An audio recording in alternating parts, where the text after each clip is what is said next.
Et parfait, on devrait être live sur Facebook. C'est avec grand plaisir que le Club d'investisseurs immobiliers continue sa série de grandes entrevues.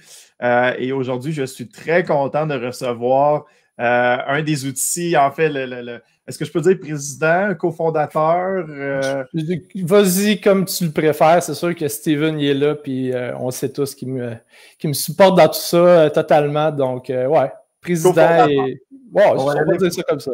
Cofondateur d'un outil que j'utilise énormément, en fait, Ziplex. Donc, si vous ne connaissez pas Ziplex, vous allez les connaître aujourd'hui. Pour ceux qui le connaissent, je sais que vous êtes beaucoup. Donc, je suis très content de recevoir cofondateur et ami Danny qui va venir nous parler du marché, du marché du loyer, d'un rapport du marché du loyer et le futur. Danny, bonjour. Ben bonjour. Très heureux d'être avec vous autres aujourd'hui. Puis évidemment, je suis content de pouvoir te jaser. Tu es tellement un bel ambassadeur pour Ziplex en plus. Tu en parles tellement bien. Nous autres, écoute, c'est sûr, on fait des belles choses, mais quand des gens comme toi souffrent dans nos voiles, comme on pourrait dire, ben, c'est toujours très, très, très apprécié. On se parle à coup de compliments. Merci. Ouais, exactement.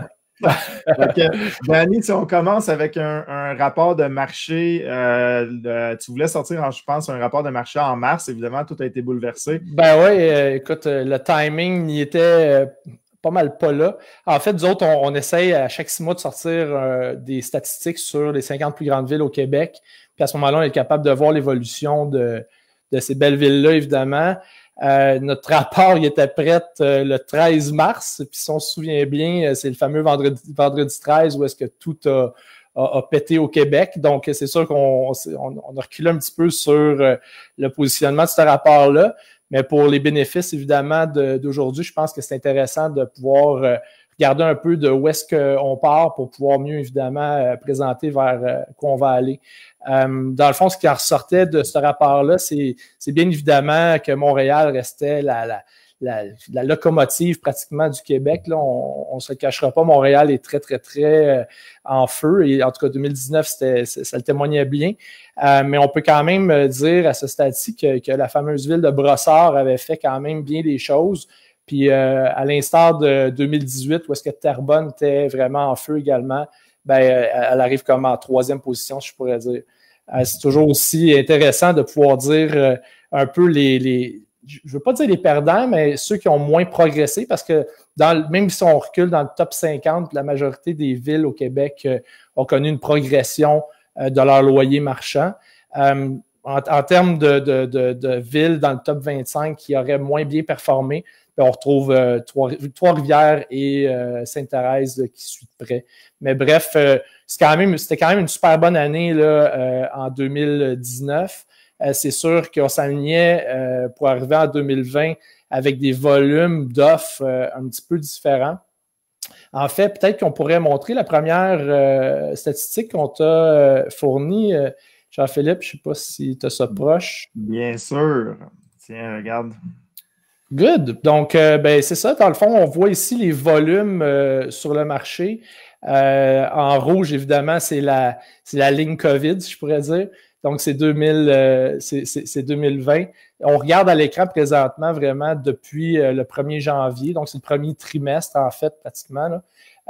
Donc, on voit évidemment que les volumes se suivaient très bien, même qu'en 2020, l'offre locative sur le marché, donc ce qui se met dans les annonces sur le web, évidemment, c'était même plus fort là, que les 2 années précédentes. C'est sûr qu'il y a eu des petites pattes un petit peu là, en février où est-ce que c'était un petit peu moins, mais on s'alignait vraiment vers une offre là, globale plus forte.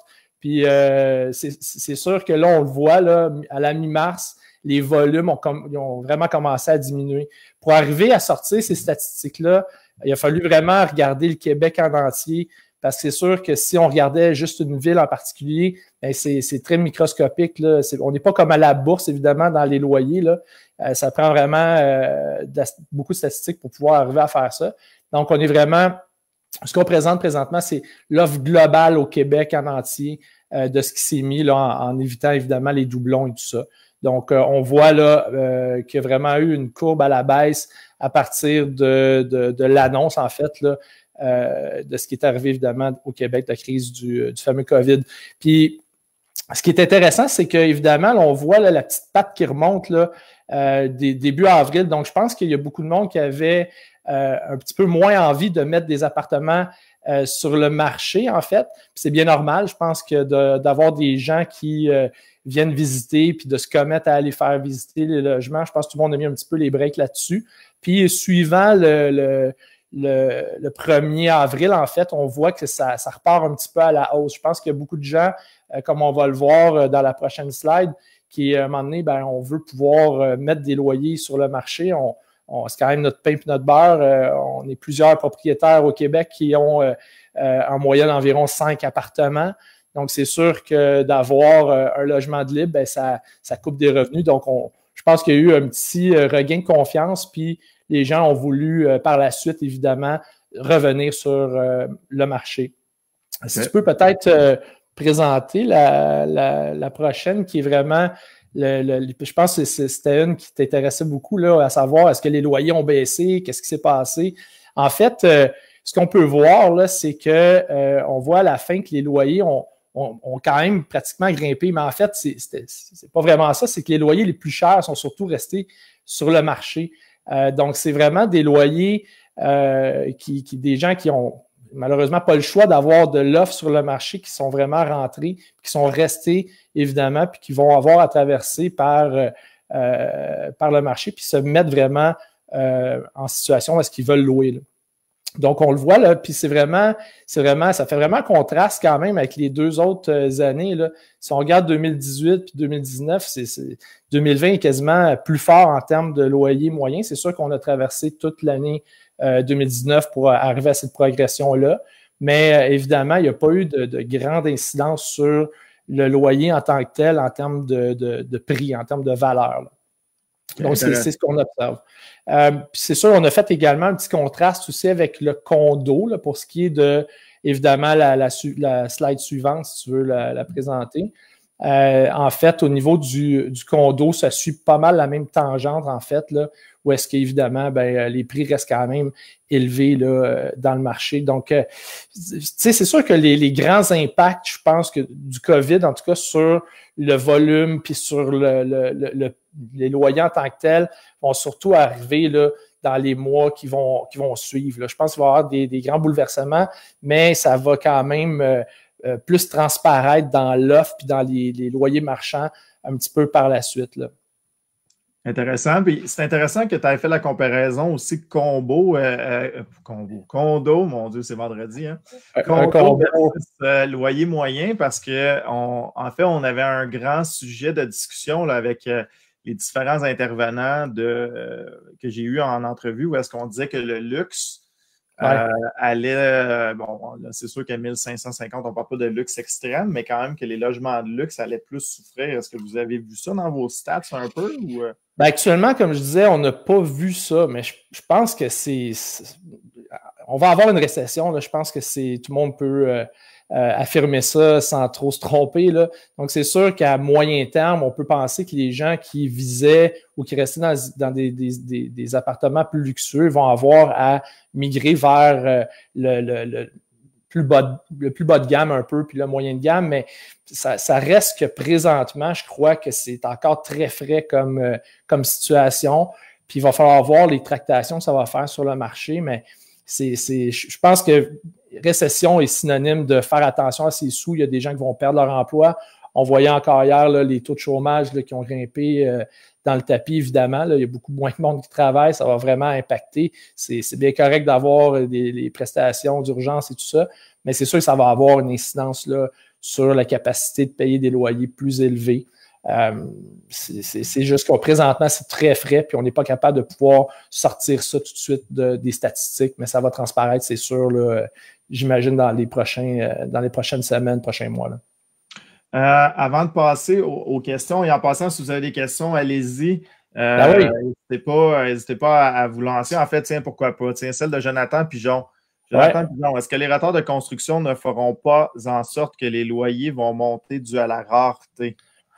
En fait, c'est présentement là, sur le marché, c'est comme un gros nuage gris là, qui est venu se placer. Tu sais, on part vraiment d'une situation où est-ce que tout était au vert. Là. Je veux dire, il n'y a pas un signal qui n'était pas favorable à la croissance des loyers, là, tant au niveau de l'immigration, tant au niveau du chômage ou name it, des taux d'intérêt. Mais bref, tout était vraiment au beau fixe. Puis là, on arrive avec un gros nuage gris où est-ce qu'on ne sait pas trop ce qui va arriver. Donc oui, effectivement, Jonathan, qui, soit dit en passant, est un fidèle usager de Ziplex. Merci, Jonathan.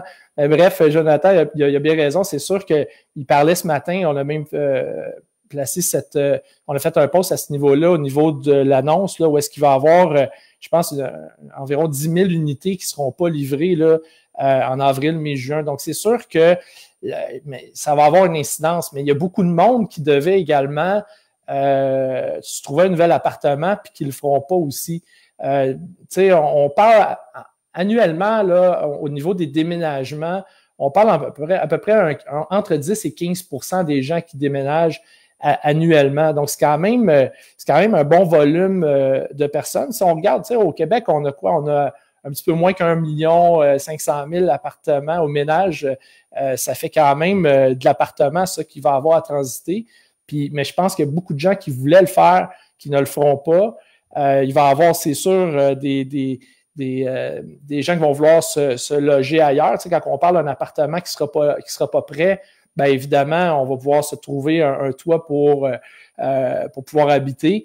Il y a beaucoup d'Airbnb actuellement qui sont libres. Je pense que ça va se remplir. Je pense qu'il y a des gens, il y a beaucoup de monde, là, l'immigration. Oui, il y a l'immigration, mais ce que je veux dire, il y a beaucoup d'étudiants étrangers qui sont retournés chez eux. Il y a des gens qui voulaient partir en appartement qui vont peut-être simplement le retarder.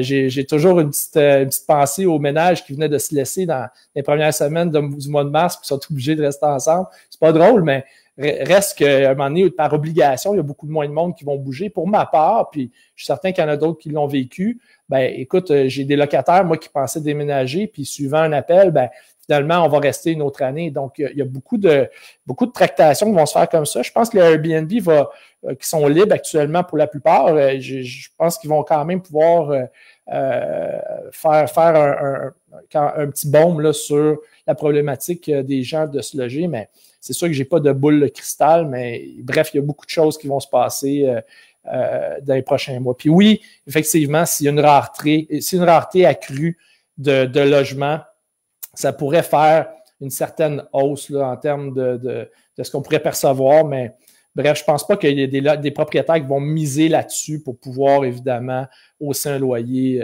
Ça serait pas super bien vu.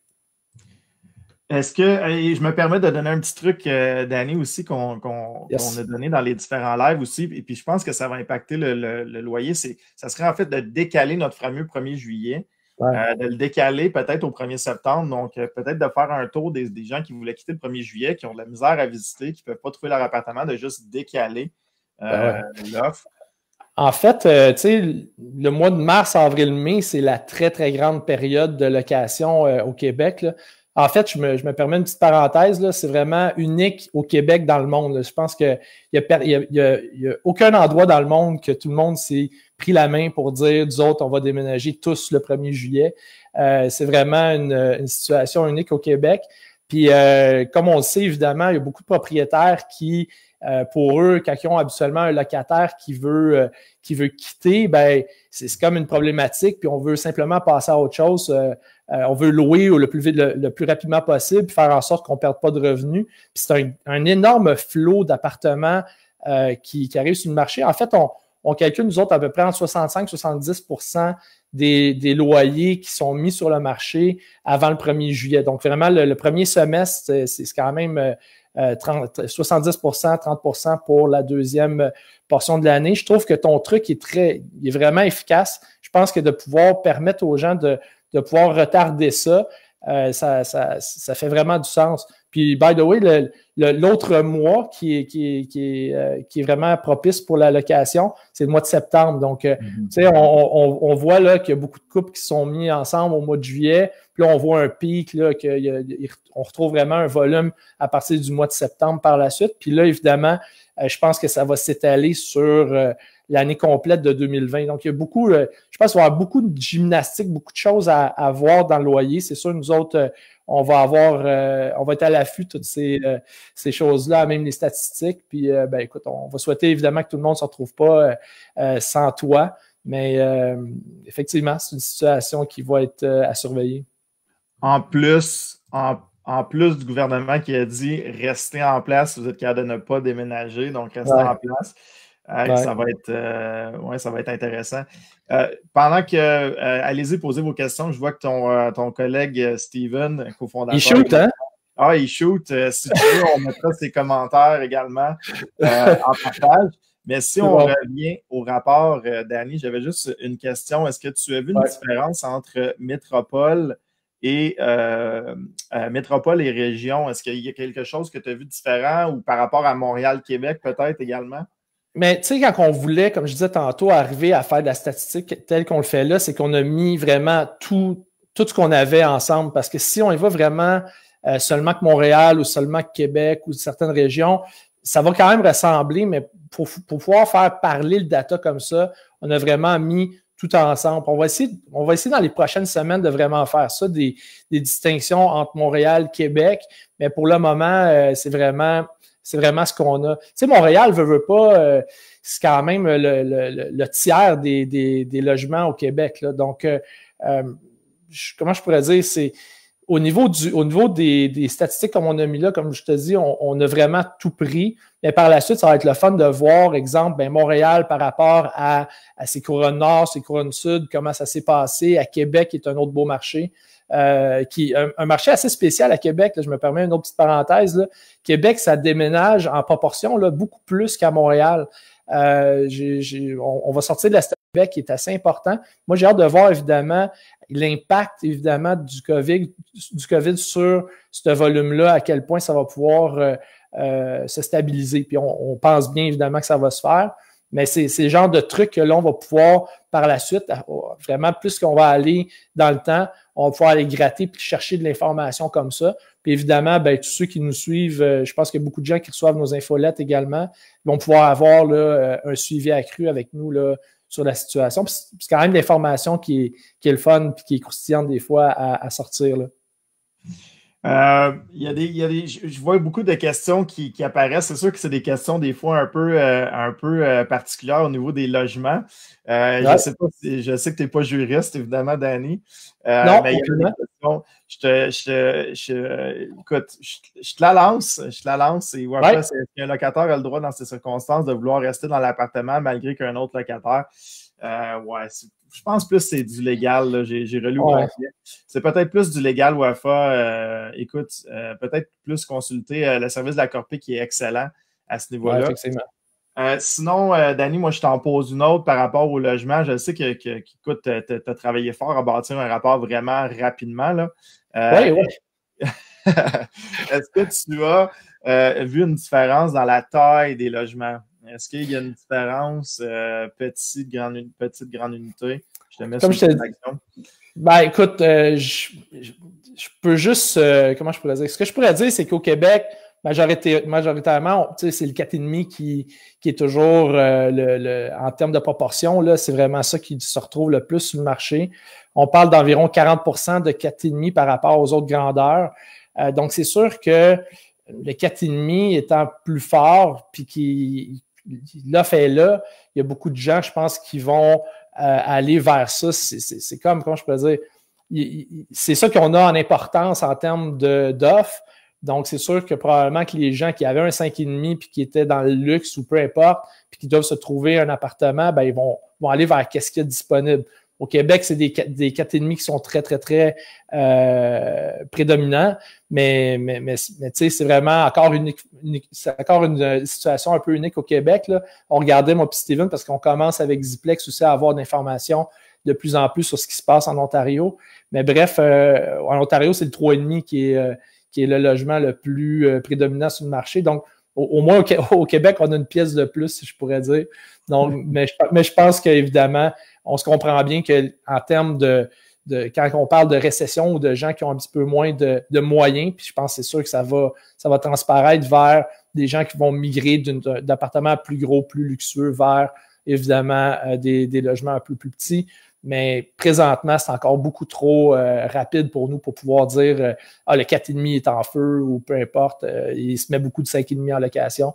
C'est des choses qu'on va pouvoir peut-être percevoir, puis je pense bien qu'on va pouvoir le faire, mais plus ça va aller là, dans les prochains mois, prochaines semaines.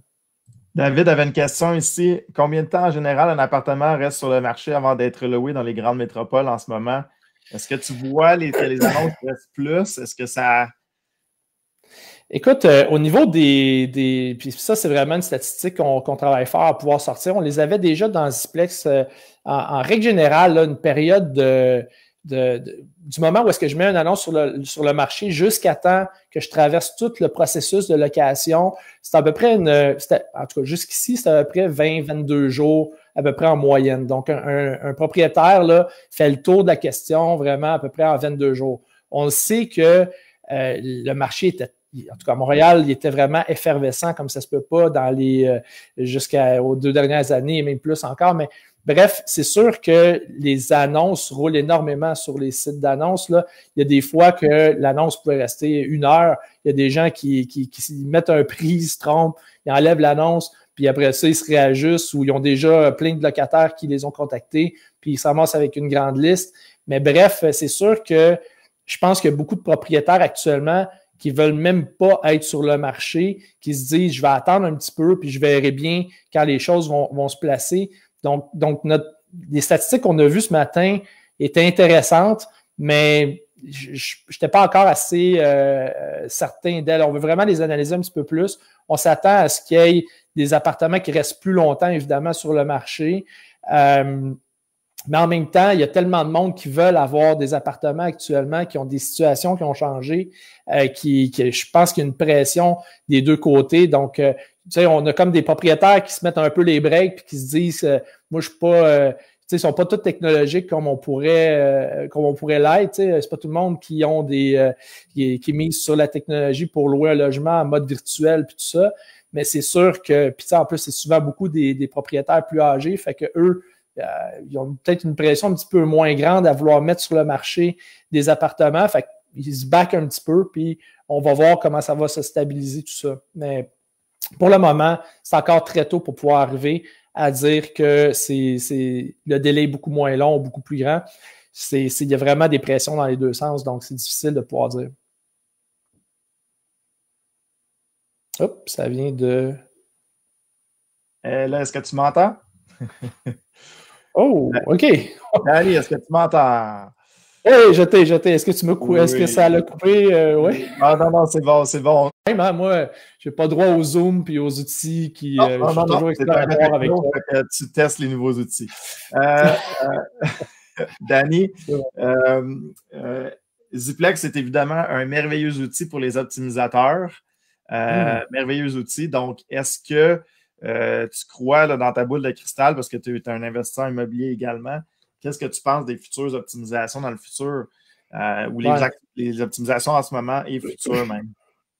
Ben, écoute, l'optimisation, je sais que ça en a fait pas mal jaser. Là. Il y avait M. Lépine qui en avait parlé où est-ce qu'on met un stop aux optimisations. Je pense qu'il parlait plus d'appartements qui devaient changer. Exemple, soit les agrandir, les rapetisser, créer des appartements de plus à un même immeuble. Ça, c'est vraiment de l'optimisation de plus haut niveau. Mais je pense que l'optimisation va toujours être là, va toujours avoir son lieu d'être. L'optimisation, tu sais, dès qu'on met de l'argent dans un appartement pour pouvoir avoir une meilleure rentabilité, puis faire en sorte aussi, tu sais, c'est pas juste bon pour le propriétaire, c'est bon également pour les locataires qui vont en avoir souvent plus pour l'argent ou avoir vraiment un appartement qui est encore plus approprié aux besoins de ceux-ci. Donc, moi, je pense évidemment que l'optimisation est la clé, puis elle va toujours le rester. Puis surtout, tu sais, là, présentement, évidemment, là, on a vu la bourse qui a crashé, là, ça a remonté. Puis souvent, à chaque fois qu'il survient un certain crash à la bourse, bien, évidemment, l'immobilier repart de plus belle puis devient évidemment encore plus merveilleux que ce ne l'était. Donc, évidemment, ça va faire en sorte qu'il y a beaucoup de joueurs qui vont rentrer dans le marché locatif, en immobilier, puis qui sont des joueurs qui veulent pour beaucoup, en tout cas, parquer de l'argent. Donc, c'est sûr que nous, en tant qu'optimisateurs, si on veut rivaliser avec des grands fonds qui veulent acheter des immeubles pour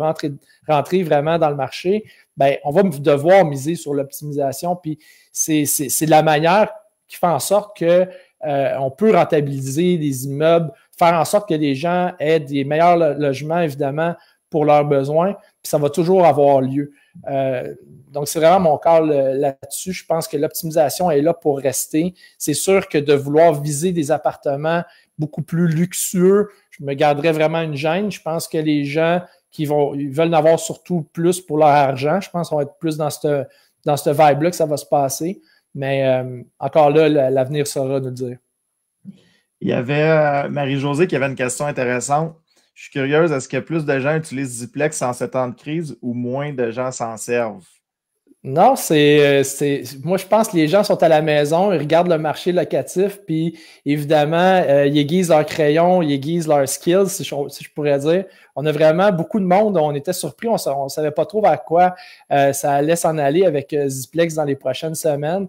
Bref, on pensait qu'il allait y avoir vraiment beaucoup, beaucoup moins de monde qui regarde l'application, mais je pense que les gens sont à la maison actuellement, ils voient évidemment, je pense qu'il y a beaucoup de gens qui apprécient beaucoup les lives du club, entre autres, puis qui apprennent évidemment à se former à travers tout ça. Donc, on voit vraiment des gens qui utilisent l'outil comme si de rien n'était, en fait. Donc, je pense que les gens prennent ce moment-là pour vraiment regarder le marché d'une manière peut-être un petit peu différente, essayent de voir comment ils se positionnent dans le marché face à leurs voisins propriétaires.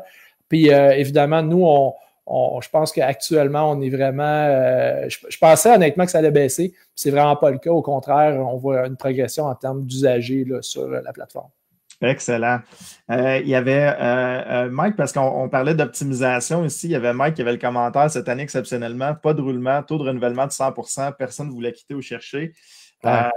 C'est sûr que ça peut être bon comme ça peut ne pas être bon, hein, Mike, ça dépend dans quelle région tu es, là. Ouais. C'est quoi ton commentaire, Mike, là-dessus? Danny, oui. En fait, tu sais, le taux de roulement, moi j'aime pouvoir avoir un appartement ou deux. J'ai pas un grand parc, là, mais j'aime avoir des appartements qui roulent pour pouvoir faire, évidemment, une optimisation à chaque fois. Tu sais, c'est le fun, par exemple, de pouvoir faire une gestion un peu plus paisible, puis ne pas avoir à avoir soit des appartements inoccupés ou faire un moins bon screening de locataires parce qu'on veut vraiment passer à autre chose. Mais ça dépend vraiment. Je pense effectivement, comme tu le résumes bien, c'est un couteau un peu à deux tranchants. J'aime avoir un certain volume. J'aimerais pas voir tous mes locataires quitter en même temps nécessairement, mais c'est sûr que de pouvoir avoir une certaine rotation dans les logements, c'est quand même bien. Ça dépend toujours, évidemment, de notre profil d'investisseur et comment on voit les choses. Mais bref, ça dépend vraiment de tout ça. Là. Moi, j'aime avoir un petit peu de gens qui partent. Cette année, je suis un petit peu plus frileux à vouloir optimiser, mais bon, c'est moi personnellement. Il y a encore Jonathan qui te met sur les feux de la rampe, puis je vais te mettre sur les feux de la rampe aussi. Je sais que Ziplex travaille en ce moment pour une version 3.0. Donc, Jonathan disait pour les USA et je rajoute pour la version 3.0. On pourrait s'attendre à quand environ? Écoute, on travaille excessivement fort là, en arrière de tout ça. Je pense honnêtement qu'on va pouvoir le lancer en grande pompe vraiment autour du mois de septembre. Probablement qu'il va y avoir des usagers un petit peu plus chanceux comme Jonathan, toi ou des gens qu'on va peut-être pouvoir proposer à la plateforme pour pouvoir l'utiliser en mode bêta. Mais c'est sûr que on travaille très fort. Là. Jonathan est déjà rendu, lui, aux États-Unis. Écoute, on va bien faire les choses pour l'Ontario puis le reste du Canada. On vise vraiment de développer pour l'Ontario d'ici la fin de l'année.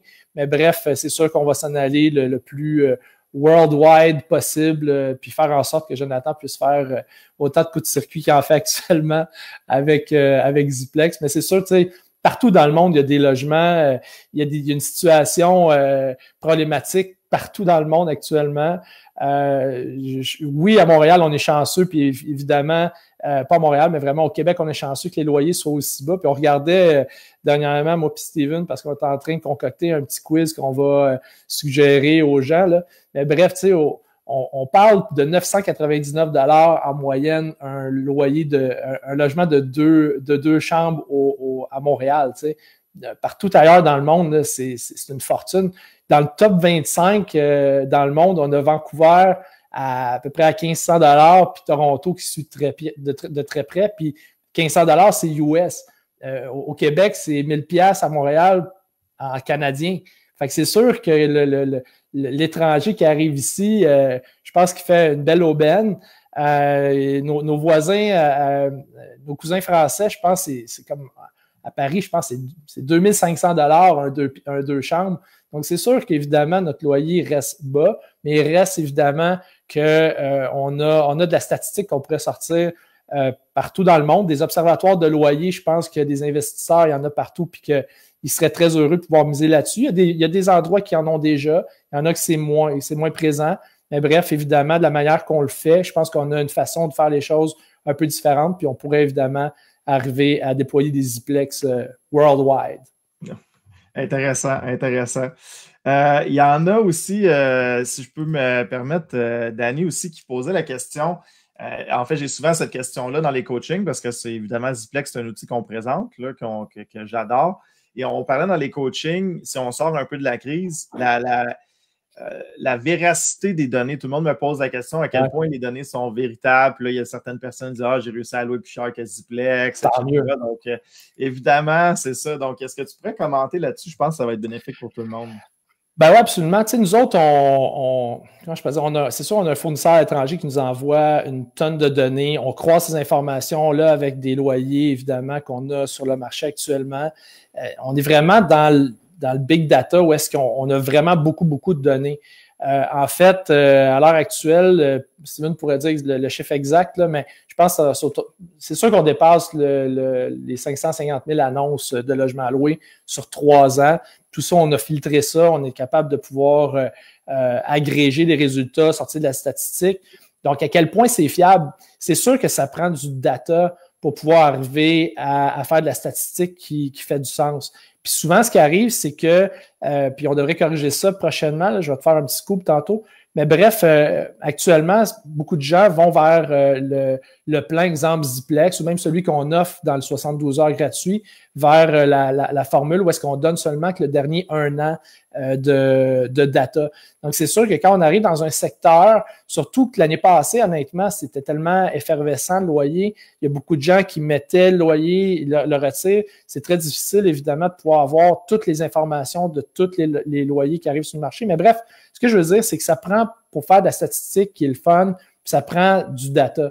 Donc, c'est sûr que si on recule puis qu'on est capable d'avoir l'historique complet de Ziplex, ben c'est sûr qu'à ce moment-là, on va arriver à quelque chose qui se tient un petit peu plus. Il y a beaucoup de gens encore qui ont essayé Ziplex puis qui n'ont pas fait, exemple, de rayon autour d'un certain secteur. Donc, évidemment, quand on arrive au petit secteur qu'on affiche principalement, ben, il y a moins de data reliée, évidemment, à ça. Donc, c'est une game de data, c'est une game de pouvoir trouver des échantillons qui sont beaucoup plus larges. Puis je sais que c'est une préoccupation pour toi, puis de pouvoir évidemment cliquer sur les fameuses zones ou de faire un dessin à l'écran. Bien, présentement, on travaille, puis c'est sûr qu'on va l'avoir dans la prochaine version de Ziplex, mais à ce moment-là, on va pouvoir vraiment décider où est-ce qu'on arrête notre fameux quadrilatère. Est-ce que, on ne dépasse pas l'autoroute de ce bord-là, on ne dépasse pas telle rue. Puis à ce moment-là, on va donner également dans la prochaine version à tout le monde le data au complet. Merci d'avoir ça à l'écran. Évidemment, quand on parle de petites zones, c'est effectivement ce qu'on voit. Donc, tout le petit quadrilatère qu'on voit à l'écran. Nous, dans le fond, comment on appelle ça à l'interne, c'est des aires de diffusion. Tout ce qu'on voit, là, tout le petit quadrillage, là, c'est des aires de diffusion. Puis, en fait, ça provient du gouvernement du Canada. Puis, évidemment, dans la prochaine version, on va être vraiment capable de cliquer. Donc, je veux tel petit bloc Lego, si je pourrais dire. Puis, on va pouvoir atteindre vraiment les zones qu'on va avoir, puis créer, évidemment, un volume de données qui va faire en sorte que ce soit plus fiable. C'est sûr que peu importe ce qu'on va afficher comme résultat, j'en connais beaucoup que leur but, c'est de battre Ziplex. Puis c'est bien correct. Si votre produit là, se défend encore mieux que tout ce qui se trouve sur le marché, ben pourquoi pas? On a une borne supérieure, on a une borne inférieure, on a la moyenne, la médiane. C'est vrai, c'est sûr que l'investisseur va avoir une marge d'interprétation à faire face aux résultats qu'on présente. Souvent, on va penser un 4,5 au sous-sol, puis un 4,5 au rez-de-chaussée avec garage puis la cour. C'est sûr que ça n'a pas le même prix dans le marché. Nous, on veut raffermir, évidemment, en termes de qualitatif, ces informations-là, puis on va aller de plus en plus vers là dans le futur. Mais c'est sûr qu'il va toujours avoir un travail de l'investisseur ou de l'optimisateur à savoir où est-ce qu'il veut se positionner dans le marché. Puis pour le faire, ben, ça prend un petit peu plus de data que seulement ce qu'on arrive sur une aire de diffusion. J'espère que je réponds bien à la question. Oui, Danny, puis je peux ajouter aussi, écoute, pour l'avoir discuté dans le coaching à plusieurs reprises, ben, premièrement, quand vous utilisez l'outil Ziplex, personnellement, je vous recommande à peu près tout le temps d'utiliser, là, en fait, en bas, là, il y a un petit point bleu. Choisir sur la carte et ensuite choisir un rayon. Dépendant, là, évidemment, si vous êtes à côté d'un métro, peut-être faire attention, là, mais si vous êtes dans une région similaire, d'y aller comme ça et d'accéder à vos données. Moi, je trouve que les données sont beaucoup plus significatives quand on s'élargit un peu. Ouais. Je sais que la nouvelle version va être capable de sélectionner les blocs. Et il faut garder en tête aussi que Ziplex, c'est un outil d'estimation. Tu sais, comme disait Danny, c'est beaucoup de data, c'est de l'estimation. Ça dépend du type de logement. Donc, je vais vous donner un truc qu'on donne dans le coaching, en fait, qui est allez-y avec mettez une annonce pour le loyer. Donc, si vous visitez un appartement, visitez un bloc appartement, le logement est vacant, vous voulez savoir c'est quoi sa valeur locative, mettez-le en ligne sur Kijiji et commencez à collecter des numéros de téléphone et tout de suite, vous allez avoir une étude du marché. Et même je pousse un petit peu plus loin la mécanique. En fait, si je fais juste cacher ça ici, je pousse un peu plus loin la mécanique où je vais aller sur Google Images et je vais bâtir un appartement virtuel dans lequel je veux rénover. Donc, je fais je cherche des images d'une cuisine rénovée que j'aimerais avoir, une cuisine rénovée que j'aimerais avoir et je bâtis un faux logement et ensuite je le mets sur le marché. Donc, en fait, je fais juste une étude de marché avec ça. Et si jamais les gens appellent, ben, je prends le numéro de téléphone, je fais juste dire, bon, ben, le logement, il est plus disponible ou il va être disponible bientôt. Et pour ceux qui le font ça puis qui sont inquiets à savoir est-ce que ça se retrouve dans le data de Ziplex, ben écoute, nous autres, on suit les annonces. En fait, il y a beaucoup de gens qui nous disent ouais, mais là, moi, je l'ai mis à tel prix, puis là, évidemment, ben, j'ai rajusté mon annonce. Puis je pense que c'est tout à fait normal. Tu sais, quand on a un produit qui s'y prête puis qu'on vise un certain prix, mettons-le au prix battons Ziplex, puis allons vraiment chercher le maximum possible. Puis c'est correct, on est là pour faire de l'optimisation, pour rentabiliser nos immeubles. Puis oui, dans le fond, ça peut transparaître un petit peu dans Ziplex, mais étant donné qu'on a tellement de volume, ça va se diluer. Puis il y a aussi le fait qu'on va toujours suivre les annonces. Fait que c'est sûr que si elle réapparaît, qui est sensiblement la même chose, on va voir évidemment, on prend la dernière information, donc ça temporise tout ça. Donc, très, très beau cas. C'est sûr que de pouvoir faire des scénarios, c'est une clé qui est nécessaire, puis ça va être encore plus le cas, plus on va avancer, évidemment, dans cette fameuse récession-là. Je pense qu'on doit s'ajuster à tout ça, puis oui, de faire en sorte d'aller vraiment dans des loyers très élevés va faire en sorte qu'il va nécessairement avoir un petit peu moins de monde qui vont être preneurs dans les prochains mois, là. Marc-André Bernier, un chef de la construction neuve qu'on connaît très bien. Est-ce qu'il y aurait des données spécifiquement sur les loyers de construction neuve? En fait, ça va faire partie des filtres qu'on va développer. Je ne sais pas si ça va être prêt pour septembre, mais c'est sûr que d'ici là, le fameux condo, pas condo, là, le style condo qu'on offre comme filtre va pouvoir quand même donner une bonne idée. Tu sais, dans le fond, nous autres, on voit ça comme 3 différentes gammes. Là. Quand on est sur Ziplex, on est capable de dire je veux-tu juste des apparts, je veux-tu juste des condos ou je veux une mixité des deux. Puis c'est sûr que quand on a un appartement qui est pratiquement neuf ou neuf dans le cas de Marc-André, bien évidemment, je pense pas qu'il l'ait construit avec des matériaux tellement bas de gamme que on prendrait un échantillonnage d'appartement. Ou à tout de moins, si on est vraiment dans un appartement, mais qui est neuf, mais évidemment, il va être dans le top de la borne. Donc, c'est un petit peu comme ça qu'on peut arriver à estimer le loyer face à ça. Là.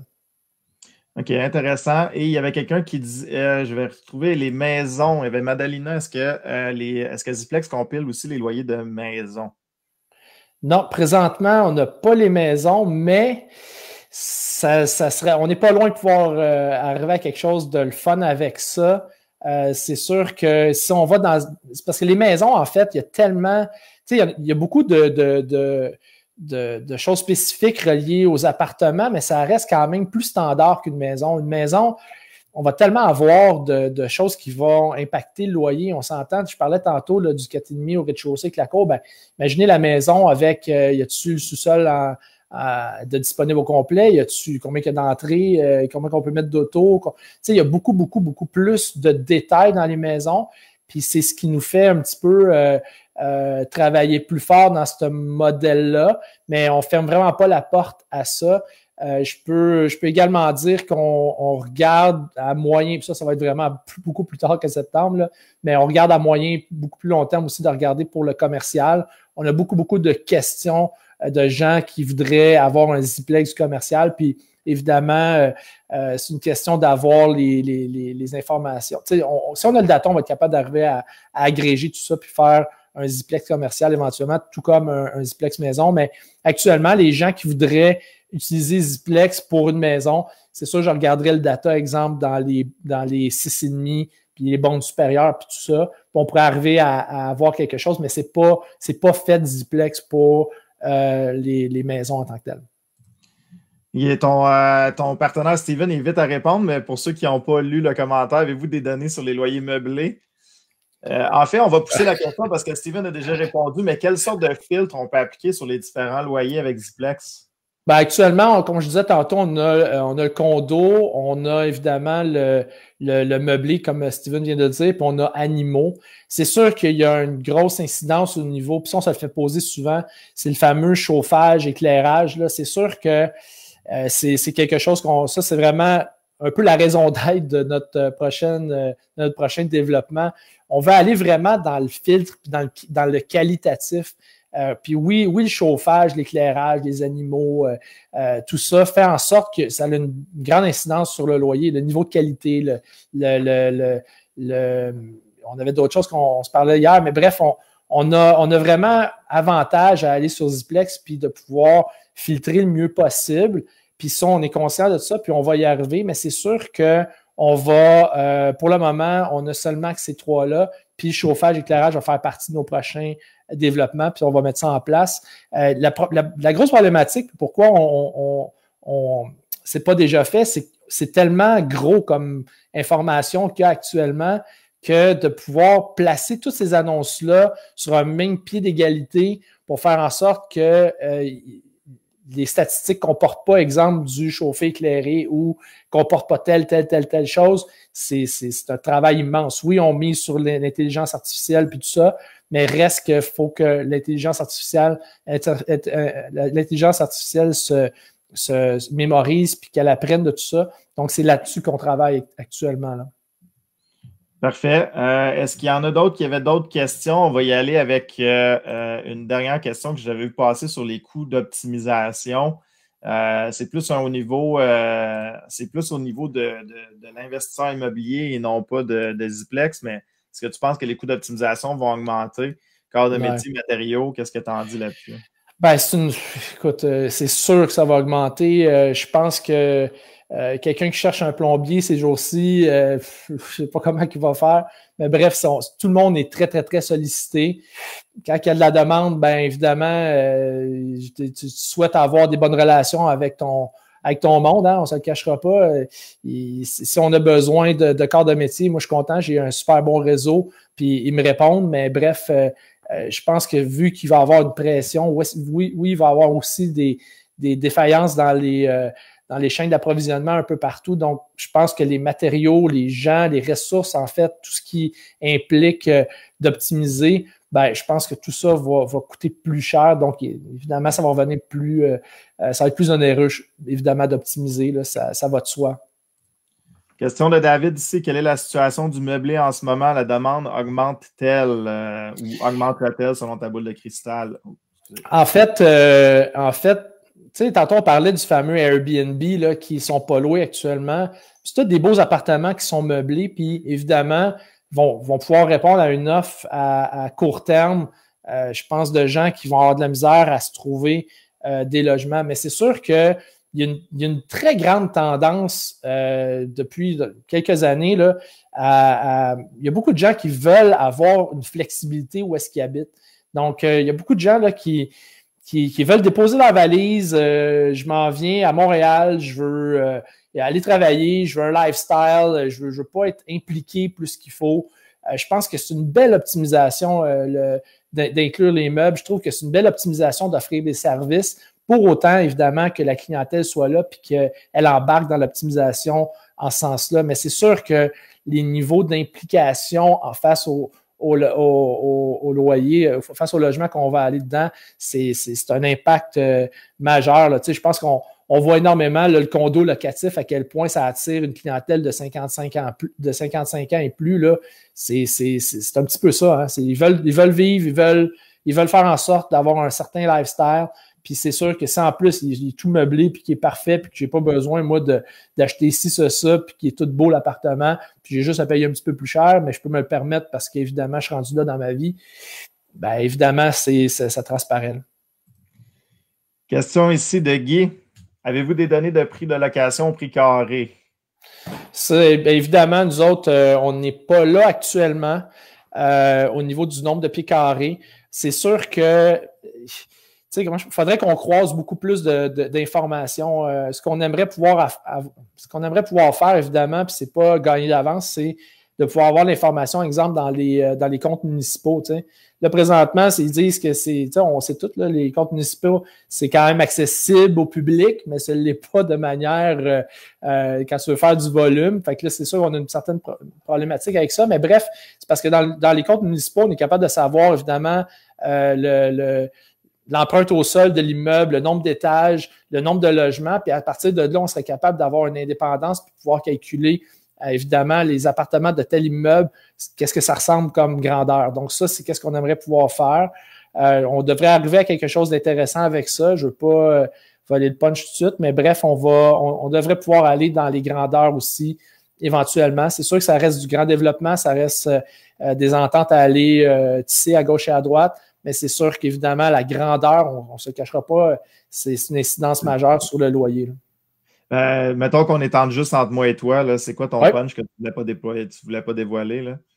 Ben, ça reste des ententes à vouloir tisser. Je pense qu'on devrait être capable d'avoir des ententes en ce sens-là. Puis, mais tu sais, je vais me garder une gêne. Puis si on ne va pas de ce sens-là, ben, il va falloir aller, exemple, sur le registre foncier. Il y a beaucoup de choses qu'on doit puis qu'on veut explorer. Présentement, on a une piste pour pouvoir avoir l'information. Puis on veut vraiment y aller dans le bon sens. Donc, c'est ce que j'ai à dire là-dessus.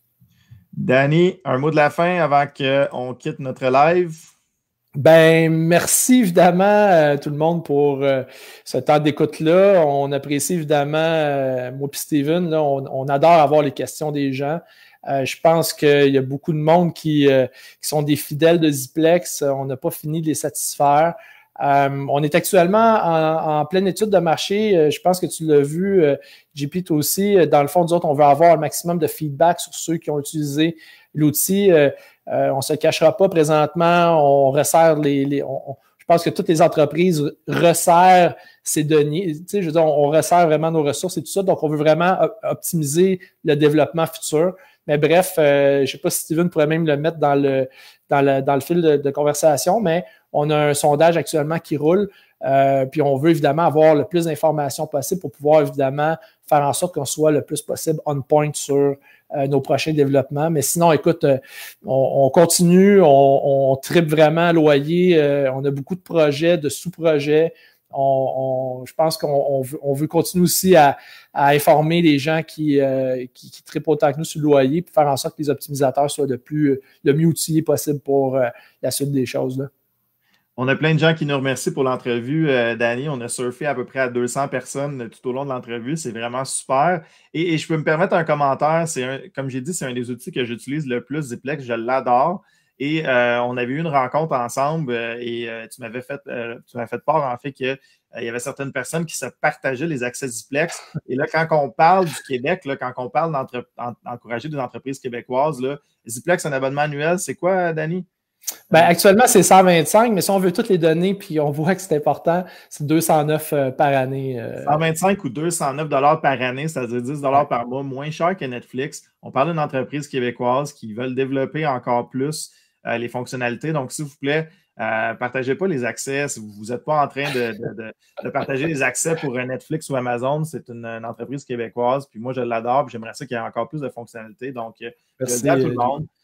Faites pas ça, donc vous piratez là, vraiment une belle petite entreprise québécoise quand vous faites ça. Merci pour les bonbons, c'est gentil, JP. Danny, ça fait plaisir et merci, Danny, d'avoir été avec nous. Merci. Totalement partagé. Merci, bye tout le monde. On se recroise un peu partout.